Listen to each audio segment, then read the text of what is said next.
नमस्कार, मैं सुरभि और आप देख रहे हैं एक्सप्रेस न्यूज भारत। शिक्षा के क्षेत्र में देश का नाम रोशन करने वाले JLN एजुकेशनल ग्रुप के डायरेक्टर डॉक्टर आजम बैग को लंदन संसद में सम्मान मिला, जहां मदरसा जामिया तैयबा मेमोरियल स्कूल में डॉक्टर आजम बैग साहब को सम्मान के उपलक्ष्य में प्रोग्राम का आयोजन किया गया, जहां फूल मालाओं के साथ डॉक्टर आजम बैग साहब को सम्मानित किया गया।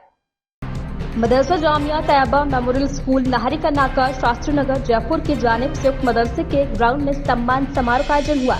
यह सम्मान समारोह में विशिष्ट अतिथि के तौर पर JLN एजुकेशन के डायरेक्टर डॉक्टर आजम बैग साहब को लंदन में मिले सम्मान के उपलक्ष्य में एक प्रोग्राम का आयोजन किया गया, जिसमें डॉक्टर आजम बैग साहब को फूल मालाओं के साथ स्वागत कर मदरसे की तरफ से सम्मानित किया गया। वहीं डॉक्टर आजम बैग साहब ने कहा कि यकीनन मैं आज बहुत गर्व महसूस कर रहा हूँ कि वो नाचीज को लंदन संसद में जो सम्मान मिला है, ये सम्मान मेरा नहीं है, उनमें तमाम राजस्थान वासियों का है और इन्हीं लोगों की बदौलत मुझे आज ये सम्मान मिला है और मैं जब तक जिंदा हूँ तब तक समाज और कौम के लिए काम करता रहूंगा। मुझे ये सम्मान मिलना मेरे ऊपर कर्ज है और मैं और ज्यादा मेहनत और लगन से शिक्षा को बढ़ावा देने के लिए अपनी इसी तरीके से कोशिश करता रहूंगा। वहीं सेवा दल अध्यक्ष जनाब पप्पू कुरैशी साहब भी अतिथि के तौर पर प्रोग्राम में शामिल हुए और उनका भी सम्मान किया गया। पप्पू कुरैशी साहब ने भी डॉक्टर आजम बैग साहब को मुबारकबाद दी। वहीं वार्ड 23 पार्षद पति हाजी नवाब अली चिरानिया भी प्रोग्राम में पहुंचे। उन्होंने भी आजम साहब का गुलदस्ते के साथ स्वागत किया और शुभकामनाएं दी। उन्होंने कहा कि यह हमारे लिए एक गर्व की बात है कि डॉक्टर आजम बैग साहब जैसे लोग हमारे बीच मौजूद हैं और शिक्षा के लिए काम कर रहे हैं। वहीं प्रोग्राम में आए हुए सभी मेहमानों का मदरसा जामिया तैयबा के डायरेक्टर कारी साहब ने फूल मालाओं एवं गुलदस्ते के साथ स्वागत किया।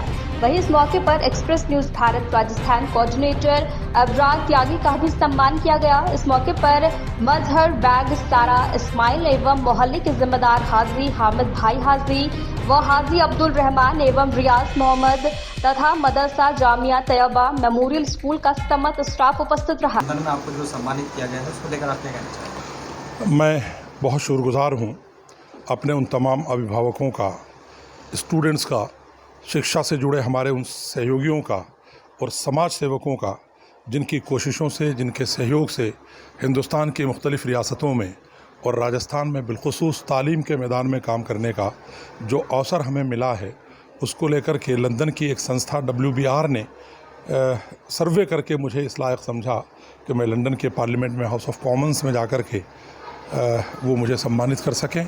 मैं इसके लिए WBR संस्था का भी और उन तमाम साथियों का जिन्होंने लंदन में 8 दिन तक मेरी मेज़बानी की है, उनका मैं बहुत शुक्रगुजार हूँ। और मैंने वहाँ जाकर के जो कुछ महसूस किया है, जो लोगों को समझा है, वो सिर्फ़ इतना है कि हम लोग बातें तो बहुत करते हैं अखलाक की, किरदार की, ईमान की, एक दूसरे को जज्बे खैर सगाली की, इजहार आज़ादी राय की, लेकिन अमली तौर पर जो चीज़ वहाँ देखने को मिली है वो सचमुच लंदन का ही हिस्सा है।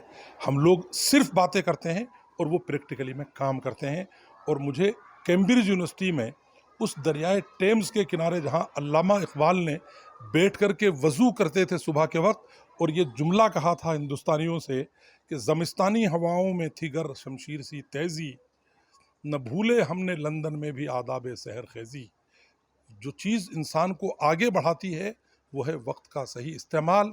सुबह को अपने वक्त से उठ कर के अपने काम में लग जाना और हर उस शख्स के काम आना जो समाज में वंचित है, पीड़ित है, शोषित है, अशिक्षित है। तभी जाकर के हम समाज को किसी काबिल बना सकते हैं और इस समाज को आगे बढ़ा सकते हैं।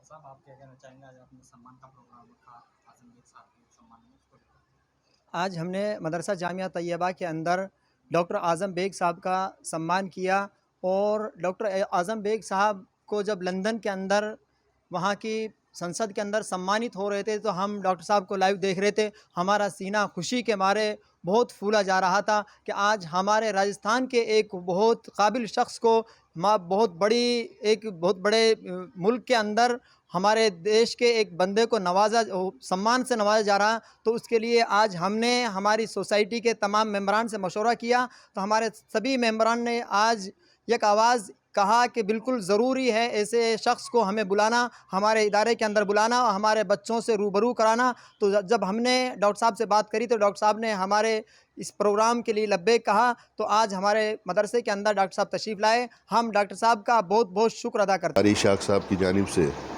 डॉक्टर साहब का स्वागत किया गया। ये हम सब के लिए बहुत गौरव की बात है, बहुत सम्मान की बात है कि आजम बेग साहब का जिस तरीके से लंदन के जो वहाँ की जो पार्लियामेंट है उसके अंदर उनका स्वागत हुआ शिक्षा को लेके, और ये हम सब के लिए बहुत गौरव की बात है और बहुत सम्मान की बात है। कारी साहब ने उनको आज यहाँ अपने मदरसे में बुलाया। हम महल्ले के जितने ज़िम्मेदार थे वो सब यहाँ आके आजम बेग साहब का जो स्वागत किया तो हमें बहुत अच्छा लगा।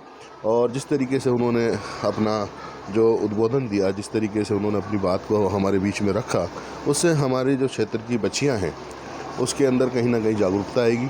और जिस तरीके से उन्होंने सरकार की योजनाओं के बारे में शिक्षा के संबंध में जो हमें अवगत कराया, तो बच्चों को जिस तरीके से अवगत कराया तो उनको भी कहीं ना कहीं कोई बात समझ में आएगी तो वो एजुकेशन के तहत वो आगे जाएंगी। तो बहुत अच्छा लगा। और ऐसी शख्सियत समय समय पे हमारे इस मदरसे में आती है तो ये हम सब के लिए बहुत अच्छी बात है। कारी साहब को भी मैं तहे दिल से शुक्रिया अदा करता हूँ और हमारे जितने ज़िम्मेदार साथी यहाँ हमेशा जो मदरसे से जुड़े हुए हैं उन सब का भी तहे दिल से शुक्रिया अदा करता हूँ कि वो समय समय पे आके यहाँ हमारे क्षेत्र की जो बच्चियाँ हैं, जो बेटियाँ हैं, उनको सही तरीके से मार्गदर्शन देते हैं, सही तरीके से समझाते हैं। कारी साहब जैसे आदमी शायद अपने इस एरिया में, शास्त्री नगर एरिया में शिक्षा के लिए काम करने वाले बहुत कम हैं। अगर ऐसे मदरसे और इदारे अगर 10-5 और हो जाएं अपने एरियो में तो मैं मानता हूँ शिक्षा का दायरा बढ़ जाएगा।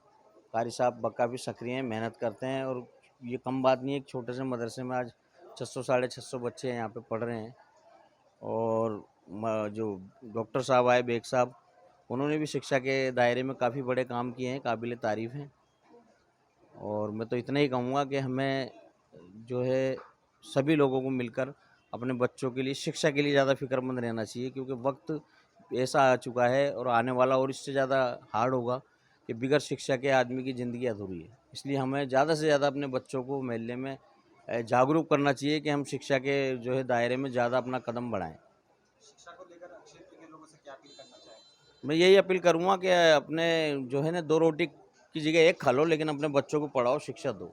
और हिंदी इंग्लिश के साथ साथ मैं ये कहूँगा कि हमारे बच्चों को तालीम, उर्दू की तालीम, कुरान शरीफ पढ़ना भी ज़रूरी है, क्योंकि हमें इस्लाम को जानना भी ज़रूरी है।